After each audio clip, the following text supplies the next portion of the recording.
In this video, we'll be showing an extended new display capability called the image chain. It uses underpinnings similar to the ERDAS IMAGINE spatial modeler and mapper to greatly enhance raster display capabilities. We'll first open a pan-sharpened GUI image as an image chain. The default is color infrared. Change it to natural color. Zoom in and start the stretch panel. Fine-tune the image by clipping the data range and then applying some photo enhancements. The interactive histograms provide graphic feedback.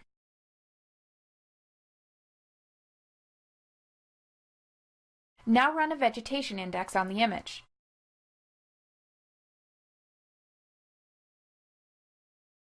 The results are initially grayscale, with the brighter shades representing vigorous vegetation. Now set the image chain to pseudo-color and select a color ramp. Further adjust the radiometry as a final finishing step. Image chains also work with the spatial modeler.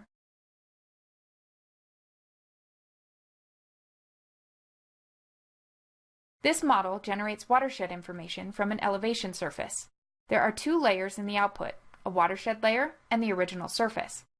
Place the original surface on top. It is automatically displayed as shaded relief. Assign a color ramp, scale the data range, and then adjust the sun illumination azimuth and elevation. Put the generated watershed layer on top. Specify a pseudo-color image chain and assign a color ramp. The two image chain layers now look nice and can be swiped while roaming. The spatial model is processing on demand. This concludes our image chain examples.